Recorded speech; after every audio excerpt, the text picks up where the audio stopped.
Hello everybody and welcome back to another week at the Damage Report with me, John DeRola, and also Brooke Thomas. Hi, it's Monday. You are more colorful than usual.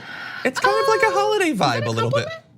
Yeah. Oh, okay, bright the tone, I was pinkish worried about the tone. You know, Hostmates was Friday, if you haven't seen it. Don't spoil it in case they haven't.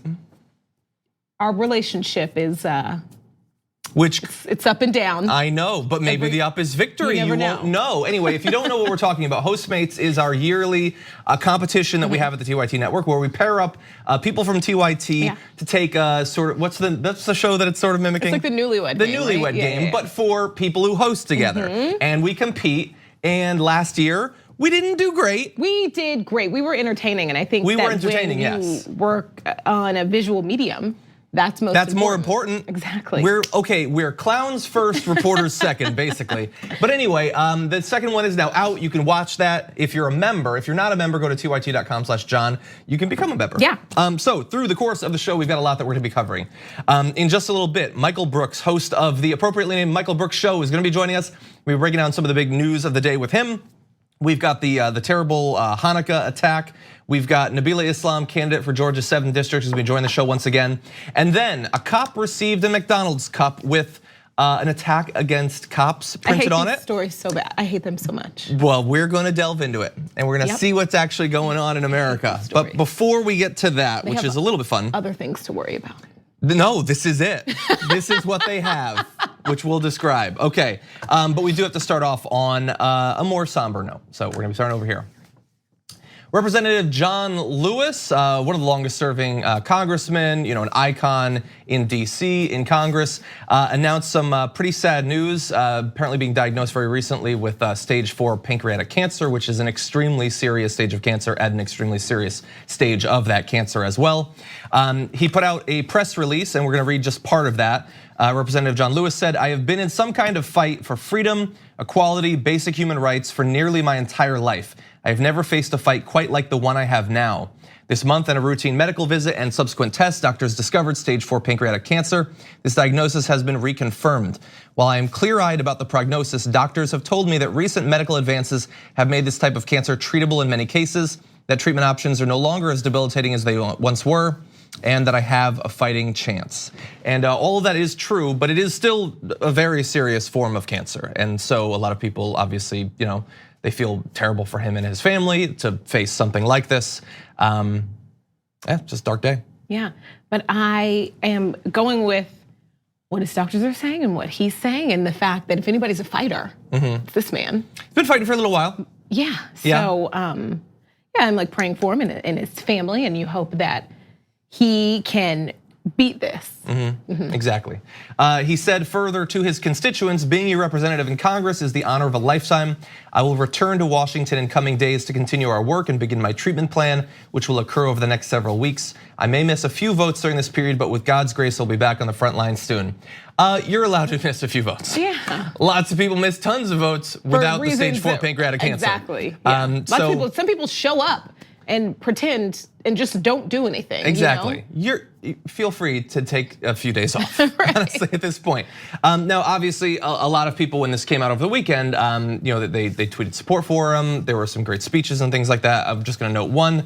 President Barack Obama tweeted, "If there's one thing I love about Representative John Lewis, it's his incomparable will to fight.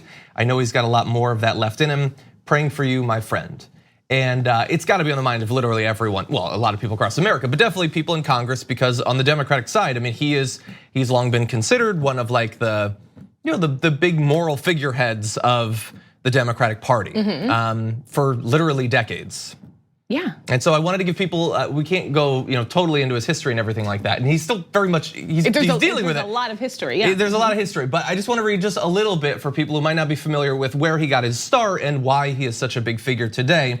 As a college student, he was a leader in the civil rights movement. He was one of the first freedom riders, activists who staged mobile protests on segregated buses across interstate lines. He participated in numerous sit-ins and worked to register black voters. For these and other civil rights efforts, he was beaten. His skull was cracked by a policeman during the historic Bloody Sunday March and jailed. His protests, including up until very recently, have led to him being arrested more than 40 times. And he's led, there was a gun control sit-in that he led last year, I believe it was. It was very recently. So he is maintaining that and has for literally decades now. Yeah. And like I think just more than almost anybody is like completely evolved with the times, like ready to take on what the new issue is and jump into it and be focused on it. And I just think he's great. And I think that we are not worthy, and I say that very often about Representative Lewis. But yeah, just like thinking about him and hope that he can beat this. Yeah, and very recently, I mean, he was you can't say for sure, but hypothetically was very, very important in this impeachment push because it's just like less than 3 months ago now. He gave a speech. He was one of the holdouts for a long time, and he gave a speech. We covered it on the show. It was a powerful speech where what I liked about it was that he talked about impeachment the way I wish everyone did. That was about the Constitution, the obligation of the House to provide a check on the president when they get out of control. He talked about the substance of it, not just, I don't know, 2020 might hurt us a little bit. And then like New York Times yesterday was like, will it embolden Trump? I talk about the substance. What was actually done, what the consequences for those crimes is supposed to be. And he did that because, beyond almost anything else, he's an incredibly substantive man who understands the connection between our values and our politics, has for longer than we have been alive, almost together. And so I appreciate that, and it definitely did seem to matter. I feel like that was sort of the thing that broke the dam. I will always say this about Congressman Lewis and other members of like the CBC, but I think that recently, as far as like the presidential election, a lot of people have been upset with them for not supporting, I guess, what like the younger crowd's view of progress is, and not even not supporting it, just pushing for other people as well. And I think that one thing for me when it comes to this man, when it comes to Congressman Lewis, is that he has more experience. His perspective in life is so much more profound and so different than anything I can ever experience and I can ever imagine. He's been through much. He's fought for much more. Thankfully, I will never have the opportunity to fight for as much as he's fought for because fighting for that right. It gives me the opportunity to be here. We will be lucky if we do not have to fight that way. I won't. It's just and I things think are trending in a dark direction, but we'll see. Hopefully not. But when someone like him says something, even if I don't immediately agree, I listen. Yeah. I want to hear his perspective. And I feel that way about a few people. Like there are people who I don't agree with on some fundamental things, and I don't have to. But I want to learn from, I'm like, listen, you obviously know something I don't, and we may end, but I want to hear what he has to say about everything. Exactly, yeah. I don't need to respect a person, you don't have to agree with them on literally everything. And like, when I saw this sort of news, it's always the event where it's like, I really hope that on social media, some people that I technically agree with more don't like there's this sort of self-destructive, pointless, contrarian need to like, oh, John Lewis voted some way I didn't like, so screw his decades and decades of activism. But when John Lewis, because of those decades, when John Lewis votes some way that you don't like, listen, you may still come away not agreeing. Yeah. But I think don't that we should write always people off come if at you it, don't right? agree. Like, well, why? Like you should always come at it like from somebody like this with like looking at the opportunity to understand or to learn. I agree. Yeah, I agree. Okay, so we're gonna end it there. We're gonna take a short break. We come back. Michael Brooks is gonna be joining us once again on the show right after this. We need to talk about a relatively new show called the Republic, or UNFTR. As a Young Turks fan, you already know that the government, the media, and corporations are constantly peddling lies that serve the interests of the rich and powerful. But now there's a podcast dedicated to unraveling those lies, debunking the conventional wisdom. In each episode of the Republic, or UNFTR, the host delves into a different historical episode or topic that's generally misunderstood or purposely obfuscated by the so-called powers that be, featuring in-depth research, razor-sharp commentary, and just the right amount of vulgarity. The UNFTR podcast takes a sledgehammer to what you thought you knew about some of the nation's most sacred historical cows. But don't just take my word for it. The New York Times described UNFTR as consistently compelling and educational, aiming to challenge conventional wisdom and upend the historical narratives that were taught in school. For as the great philosopher Yoda once put it, "You must unlearn what you have learned." And that's true whether you're in Jedi training or you're uprooting and exposing all the propaganda and disinformation you've been fed over the course of your lifetime. So search for UNFDR in your podcast app today and get ready to get informed, angered, and entertained all at the same time.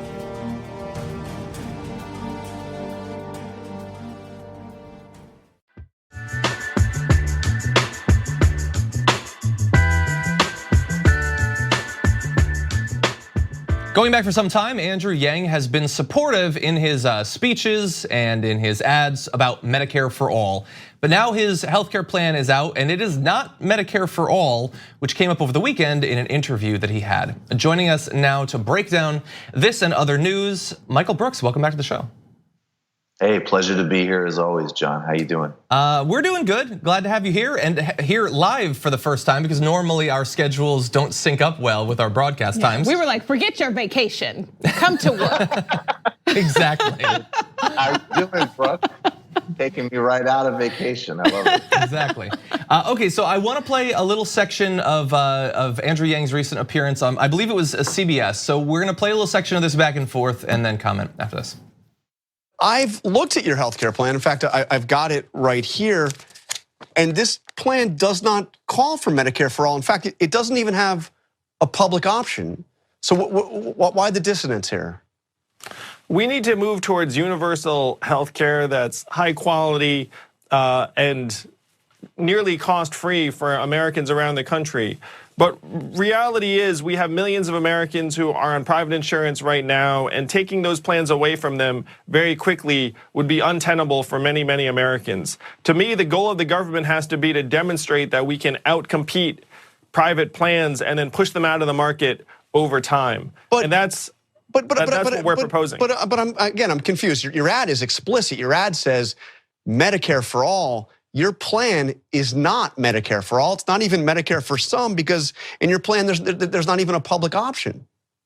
Our plan is to expand a universal healthcare system to all Americans. Medicare for All is not the name of a bill. Medicare for All is universal healthcare for all Americans. But Medicare for All is Medicare for All, right? I mean, well, our healthcare plan would be based on Medicare and expanding it over time to more and more Americans. You lower the eligibility age and then you make it widely accessible.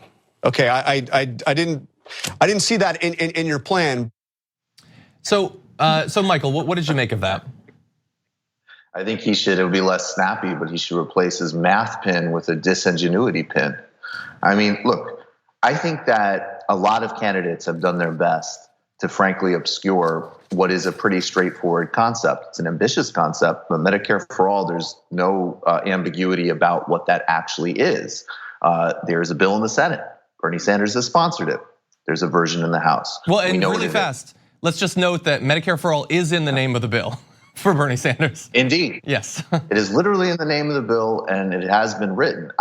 I think that this is a really big problem. I mean, I lay blame at all of the candidates, frankly, in varying ways for obscuring it. But I think that Andrew Yang's candidacy is interesting and a problem because I think that in some ways he's definitely highlighting issues that are relevant to young people that have to do with deindustrialization. I think he totally oversells automation, though that's kind of another story. But the bigger picture of loss of jobs and the broader kind of social damage of that is valid and important. But really what he's putting on the table is, I mean, I'll try to be more diplomatic going into the new year, profoundly not comprehensive. He's basically talking about, a cash payoff and then a couple of other, like this healthcare proposal, sort of obscure industry friendly things. And now we go to the third pillar where I don't know how else to say it. It seems to me he's being very dishonest. A couple of weeks ago, he was saying, it's about the spirit of Medicare for All. Now it's just using that language. It's not Medicare for All. If you want to make that argument, make that argument. Yeah, and I just want to be clear because I know, like, if someone is watching this and they're a big supporter of Andrew Yang, they probably, like the supporters of several candidates, are frustrated with the lack of news coverage of what their candidates do. So I don't want you to think that I'm just like looking for things to criticize Andrew Yang about. I don't dislike Andrew Yang. He's been on the show. Seems like a nice guy. But on this particular issue, this is something that we've been through before in this primary. When Elizabeth Warren appeared to be backing off Medicare for All, it was rightfully a big thing in the news. Pete Buttigieg, some of his past comments about Medicare for All that were very supportive. Now he's not so much. That was a big thing because this is one of the centerpieces of this primary. If we can't have an issue with someone appearing to strongly back off of that policy, then I don't know what we're doing in this primary. Well, that's absolutely right. And let's be clear. I think all of the candidates, I think Warren with this sort of Rube Goldberg two-part thing has hurt Medicare for All. I think Pete Buttigieg has not only hurt Medicare for All with his flip-flop, he's now campaigning against it. But Andrew Yang, and again, this is a guy whose whole brand is as an outsider and as a truth teller, is actually being the most disingenuous of any of them about Medicare for All. And I would also say, look, I think I've appreciated on other areas that Andrew Yang's been able to speak very clearly about some of the issues in terms of poverty and deindustrialization in this country. And then to really go to the most shallow talk about healthcare is ridiculous. I mean, we know that millions of people still don't have health insurance, and we know tens of millions in addition to them are basically uninsured because they can't use their health insurance essentially because it's still out of their price range. So they are, the polite phrase is undercovered. Essentially, they're paying for a life-saving service that they can barely access. Yeah. This is a predatory, disgusting industry and practice that harms tens of millions of lives, prematurely costs people their lives, and bankrupts many others. We need to change it fundamentally. And if you don't want to, then make your defense of this barbarous system. Don't play around with clear language. Yeah, it's I want there to be clear lines, and it seems like a lot of candidates have been trying to blend those two for a long time. And I will. My last point on this is, if you are interested in learning more about the healthcare crisis, you should definitely take a look at. It just came out yesterday. Francesca Fiorentini's MSNBC special "Red, White, and Who" goes. It's all in on healthcare. Bernie Sanders makes an appearance. So if you're watching this, go take a look at that, and then tweet at MSNBC to have her do more episodes. But let's turn to another topic in the news today. Pete Buttigieg had some harsh words about Joe Biden on a topic that Joe Biden has not actually received much criticism on just yet. So this is what Pete Buttigieg said. This is an example of why years in Washington is not always the same thing as judgment. He supported the worst foreign policy decision made by the US in my lifetime, which was the decision to invade Iraq. And so I expected going into this primary that Biden's long support for the Iraq war would be a big detriment. It doesn't seem to have hurt him much yet. What do you think about Buttigieg choosing to make this a topic at this point in the primary? I just have to say, totally tangent here. I'm noticing myself. This is a real vacation beard I have going. But regardless of that, I think that it is. It looks like you just dropped out of the Democratic primary. Yeah. Yeah, right, exactly. I think that look, I think that it surprises me that we have not seen more from all of the candidates, though Bernie's done some on Iraq. Mm-hmm. I think that Buttigieg, though, is kind of a surprising person to bring it forward. I think his whole kind of foreign policy manifesto, he's criticizing it as a mistake, not as a systemic, moral, strategic failing. And I think that that's really a vital distinction. If I was Biden, I would ask Buttigieg, what besides Iraq theoretically would you actually do differently from me? Mm-hmm. So, I think it's an interesting lane of attack. They're fighting for the same space. And I think Bernie's done it several times. I think it should be done more. Maybe it's the bigger lesson is that there are these major catastrophes that we're still living through that barely ever get any attention. Yeah. The Afghanistan war, the invasion of Iraq, and the 2008 financial meltdown, I think, are still the global template for our politics. And we barely talk about any of those things. Biden has a very bad record with regards to all three. Buttigieg gives zero indication. I mean, the youngest candidate with the oldest thinking in the race is Pete Buttigieg. And I have to say, if I was voting in that center-right lane, I would pick Biden over Buttigieg, just as a tangent, because I think, look, people who are worried about beating Donald Trump, which you should be, and there's major concerns about Biden now against Trump, I just cannot comprehend, especially because so many people around Buttigieg talk about how serious they are. I cannot comprehend the level of lack of seriousness to even contemplate putting forward a college town mayor who can't win statewide in the Midwest with a bad record in a general election. It's actually embarrassing. You know what? One thing. So Pete's coming in now. He's bringing up Iraq. Maybe he'll do that in future debates, and we'll see if it has an effect. But one thing that I don't know if you noticed it back before that I expected to happen was there was a sequence of 3 debates where Tulsi Gabbard was sort of targeting a candidate each time, and it seems like based on what she's running on, the core of her candidacy, attacking Biden for being supportive of these wars, like that seems like a slam dunk. But she didn't do that. And in fact, when asked about it, she was defensive of Joe Biden's record when she was, attacking like Elizabeth Warren on foreign policy, which is fine. You can totally differentiate yourself there. But Elizabeth Warren didn't vote for the war in Iraq. That seems like that would have been a much stronger attack earlier in the race than Pete Buttigieg bringing it up now. I think kind of my read in the beginning, I don't exactly know what Tulsi's strategy is now. I thought in the beginning that it seemed to me that even though she had this sort of break with the Democratic establishment, for lack of a better word, it seemed to me that she was definitely positioning herself for Biden's VP. I don't know now. I mean, she isn't on the stage anymore. But that would be the only rational explanation I could see for her not going after Biden on that stuff. And again, I just think it's really important to, even Pete Buttigieg, frankly, it wasn't like this guy was an anti-war activist in college. It wasn't like this, this opposition to the invasion of Iraq. You have to really watch when somebody talks about it as, a blunder or a mistake versus what it really was, which was an illegal, horrifying, absolutely unwarranted assault that has cost conservatively millions of lives, displaced many others, and wasn't just like, it wasn't like running a stop sign or having a little too much to drink or something. Exactly. Yeah, there were a number of bungles in it, but getting into it wasn't like, oops, we ended up in war. Right. Exactly. Okay, so I want to talk to you about one more thing, a little bit quick, just because I've been noticing more about this. The New York Times recently had a profile of this Trump gathering, and they talked about a lot of different things. To be fair, people should look it up.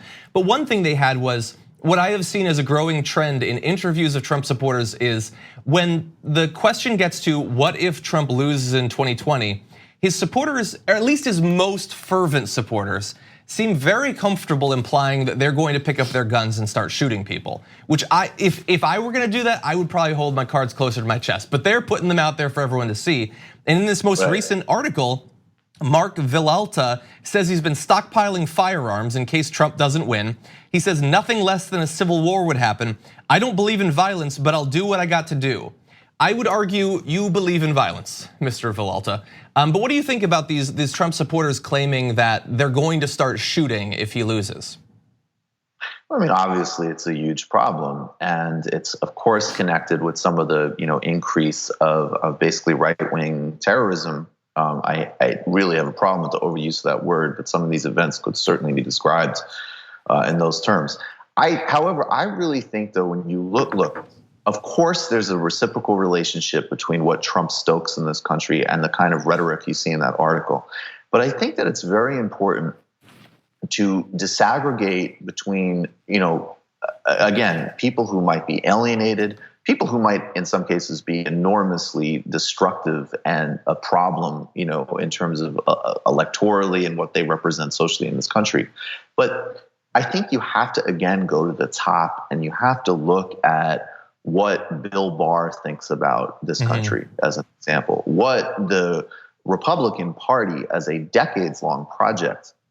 And I always try to disaggregate these things. I'm obviously somebody who thinks that there is a capital class that envelops both parties that has, generated obscene inequality and is hurtling us into it. We're in an ecological crisis. And I think it totally transcends partisan politics, and it's a question of economics and many other things. However, in the Republican Party specifically, I go back to this really good book called Democracy in Chains by Nancy MacLean, that there are a lot of people from the donor networks to the judicial system in the Republican Party, that they've been stuffing the courts, of people who really don't believe in democracy as we would normally define it, and they want to greatly narrow it.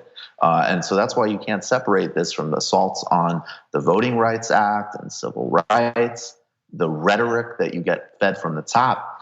But then also we got to be real. I mean, the other problem here, and I don't care, I'm not even talking about hypocrisy, I'm talking this performative contradiction for Democrats to come out and say rightly that this administration represents a threat to democracy, and then re-up the Patriot Act and give these guys a completely unaccountable military budget. So I think these things are very concerning. I think if you look at scenarios where societies really deteriorate, whether it's like in the Balkans or Indonesia or Burundi or whatever, right-wing paramilitaries, gang forces are kind of subcontracted these roles by authoritarian governments. So I see some seeds of that in articles like that, but I still think like I'm going to get less aggravated and worried necessarily by some idiots in a newspaper article, no offense, versus what is actually coming from the top of this administration. That is a much more durable concern. Okay, I think we can agree there. Everybody definitely go check out the Michael Brooks Show. Michael, as always, we love having you on. Yeah, you guys are great. Happy holidays. I'm going to go back to my vacation. Thanks, guys. Okay, go take a nice nap. I'll see you soon. Exactly. Okay, we're going to take a short break here. We come back, lots more to get to.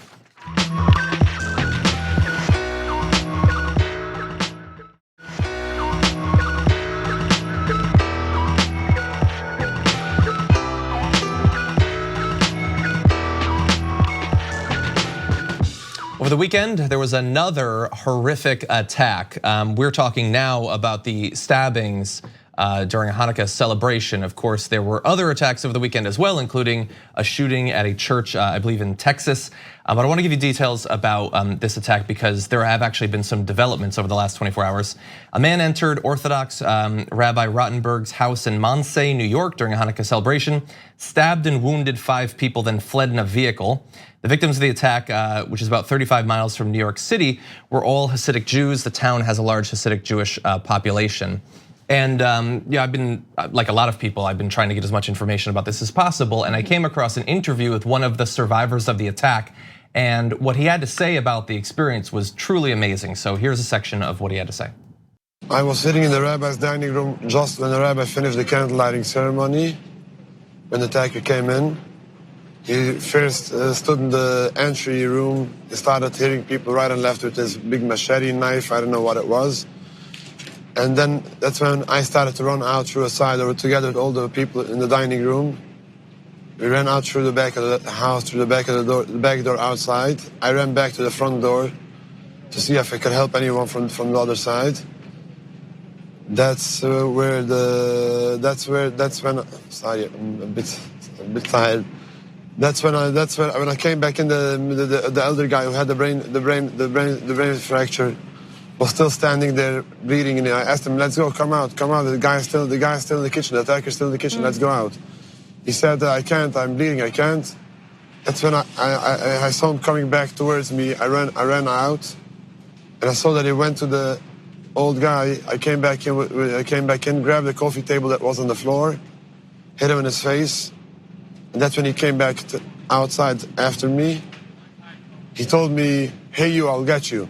And he started walking towards me, and I was going before him like a few feet, screaming, "He's coming, he's coming." Everybody in the synagogue should run away. He went almost to the door of the synagogue. He reached for the door, it was locked. He went to the next door, it was locked too. That's when he walked down a side street towards his car. I didn't know where he was walking to, but I walked with him slowly. He sat into his car, I looked for his plate number, called 911, and I came back up the street. The police officers were already there. Wow, so that was Joseph Gluck, one of the survivors of the stabbing, and I mean, possibly as a result of shock. What he's describing in a very level-headed, calm fashion, but that's like unimaginably horrific, the experience that he had. It's horrible. And what he was able to do in it. Yeah, he's gonna have to like live with that for the rest of his life. It's horrible, it's horrifying and so sad listening to him.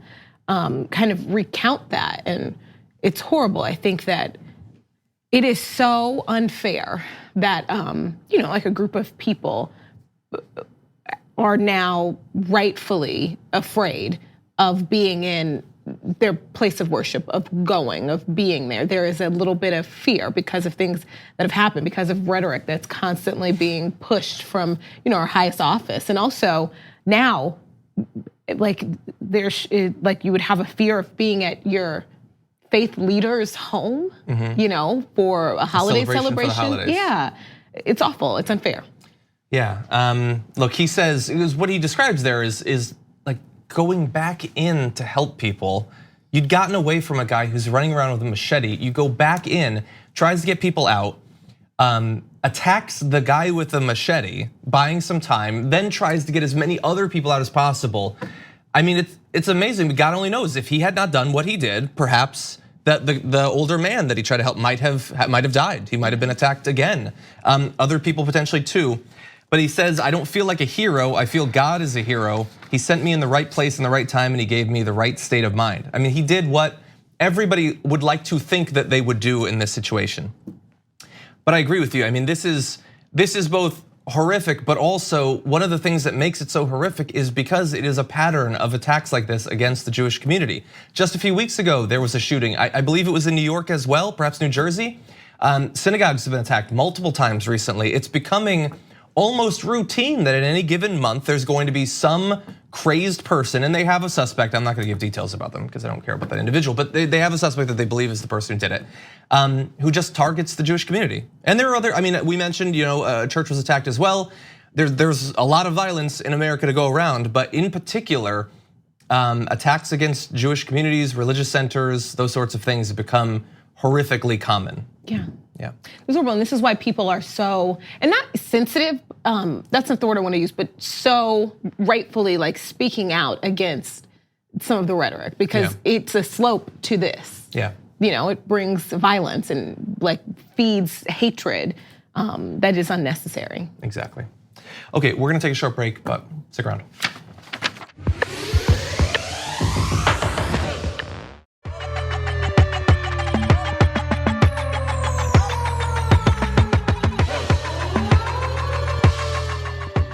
Political candidates across the country who are pushing for a major structural change to the way healthcare and health insurance is dealt with in the United States received a bit of a boost to what they've been saying with a New York Times report comparing the cost of different medical procedures and tests between the United States and other parts of the world. As an example of some of these, we turn to a tweet from Bernie Sanders that says an MRI scan costs over $1,400 in America. It's just $450 in the UK. An angioplasty costs $32,000 in America. In the Netherlands, it's $6,400. And he concludes by saying other major countries cover all their people and pay half of what we do. Don't tell me we can't afford Medicare for all. And while Bernie Sanders is one of the presidential candidates that's pushing for a big change to healthcare in America, there are other candidates that are calling for similar changes.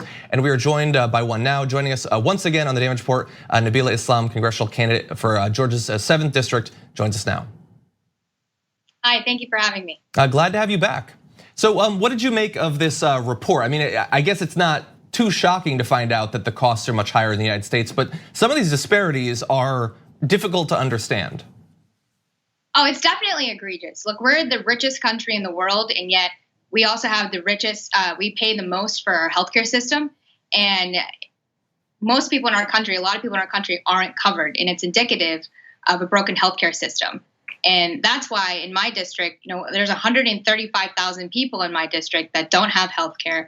I myself don't have healthcare, and that's why I support a single payer Medicare for all.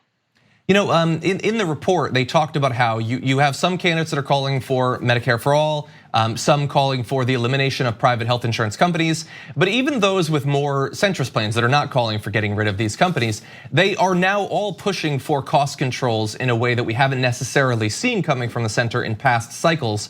What do you think about that tactic? Is that going to be enough in presidential races, congressional races, when the severity of the problem it seems so bad? Look, we need a single payer healthcare system. We can't afford to compromise with private insurance companies, because if we do that, we're going to leave people behind. We're not going to be able to cover everyone in this country. And so we need to strongly advocate for Medicare for All and make sure that everyone in this country has health care. So as you're campaigning, I know that like Medicare for All in some polls very popular.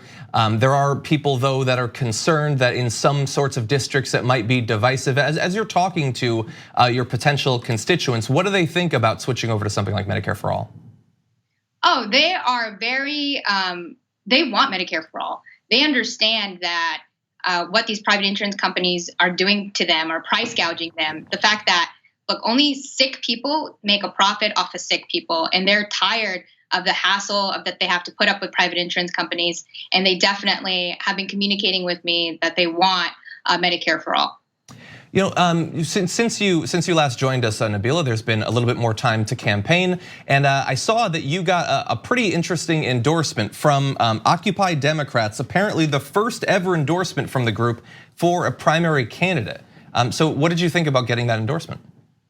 Well, we were super excited to get their endorsement. As you mentioned, I'm the first candidate in the primary to get that endorsement, and they have said that they're going to put their full weight behind our candidacy, my campaign, and I'm excited to work with them to make sure that everyone in our district they learn about the progressive values that we've been campaigning on.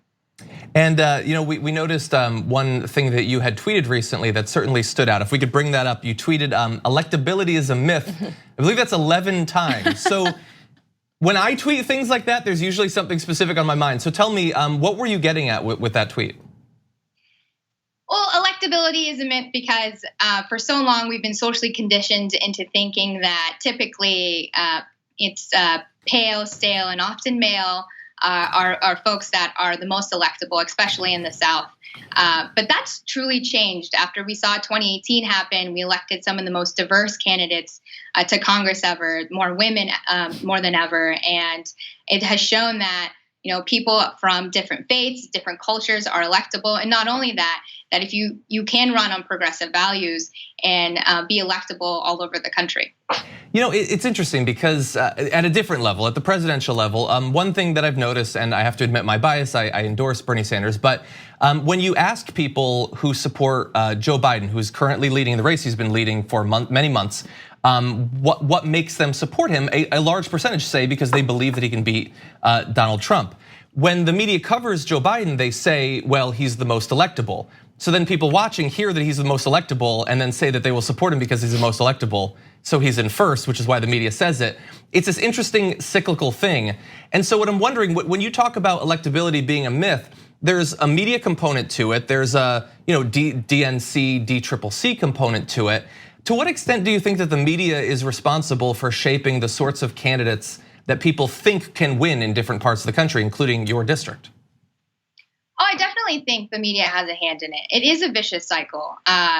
People keep saying that Joe Biden, he's familiar, he's the candidate that everyone will vote for, that can beat Donald Trump. I don't think that's true. I mean, we need candidates that truly see the electorate at large. Candidates like Bernie Sanders and Elizabeth Warren have been communicating with, diverse minorities all over the country, and I feel like I've seen more and more of these communities come out for these candidates, and including my district as well. When I first started to campaign, a lot of people told me that no one's going to vote for you or you shouldn't run for office. But I think it's important to run for office and make sure that we have more diverse candidates who are talking about progressive policies that are going to effectuate real change in their communities. And I have found that since I've started this campaign, a lot of people have been inspired, and it is hard to break through the media, and it's important that we just keep speaking up and pushing. One other small change, at least, to your current election is that one of the Republicans who had been running dropped out to run in the 6th district and cited the position of one of the candidates in that race on impeachment, being in favor of impeachment, saying that that's not representative. There's been a lot of concern from the media that, and from the heads of the Democratic Party, that the position on impeachment that a candidate has could be affecting their chance of getting elected. Have you noticed in your race, has impeachment been a big part of what people have been talking to you in town halls and when you're campaigning? Does it seem to be affecting your race much? Of course. Look, I think people we won the majority last year because we wanted to hold Donald Trump accountable. Nobody likes Donald Trump, especially in my district. And they have talked about impeachment and how they want him impeached and removed from office. And so it's been a big issue because they want to see that we are holding him accountable. And they have supported me in when I first came out for impeachment way back in May. And so it's been a big issue on the campaign trail. Okay, and Nabilah, where can people find out more about your candidacy?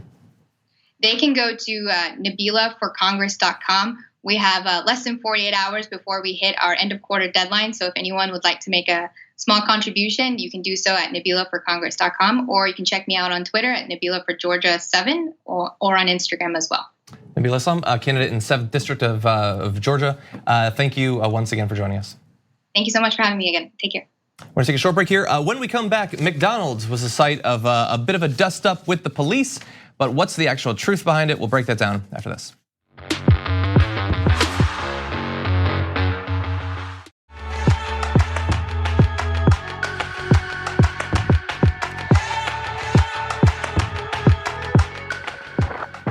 About every month or so, someone scrawls something offensive on a coffee cup and it becomes a big scandal. But it doesn't always turn out to be what it seems at first. So we've got an example of that. Take a look at headlines like this have been all over the place. Junction City, McDonald's investigating effing pig written on cop's coffee.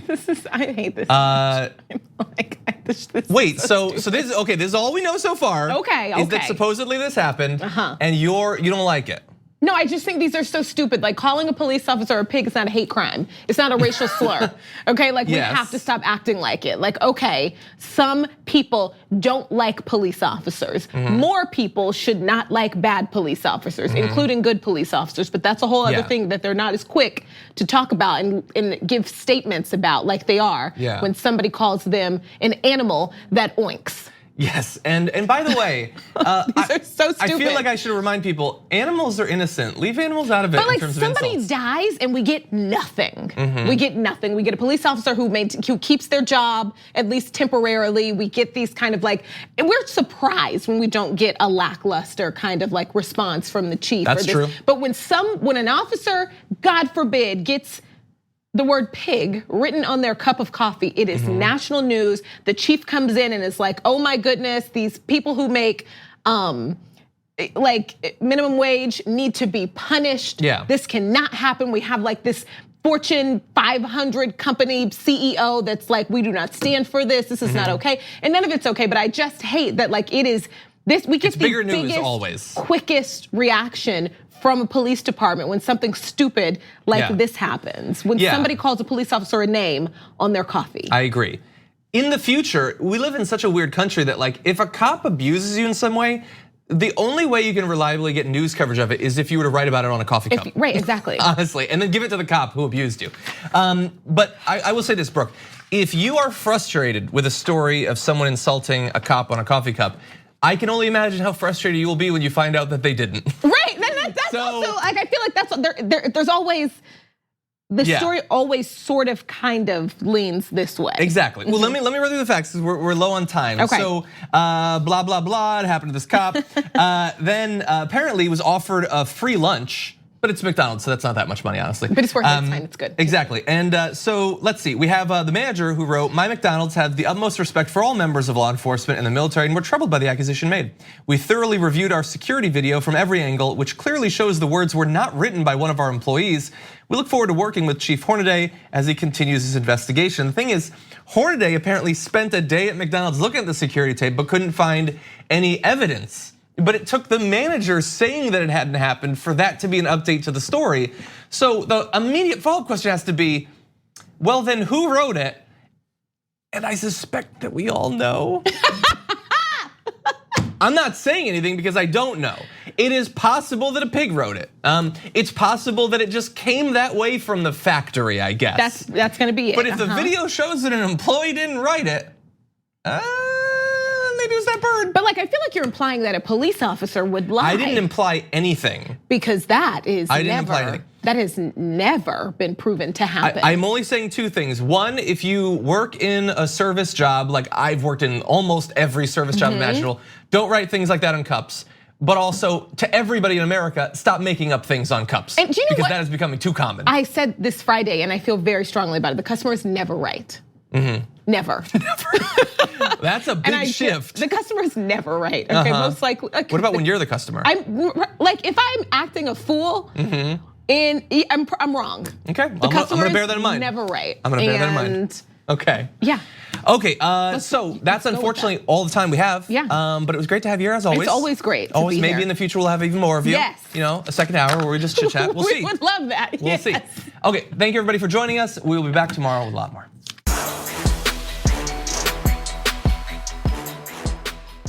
Thanks for listening to the full episode of The Damage Report. Support our work, listen ad-free, access members-only bonus content, and more by subscribing to Apple Podcasts at apple.co/TYT. I'm your host, John Adarola. I'll see you soon.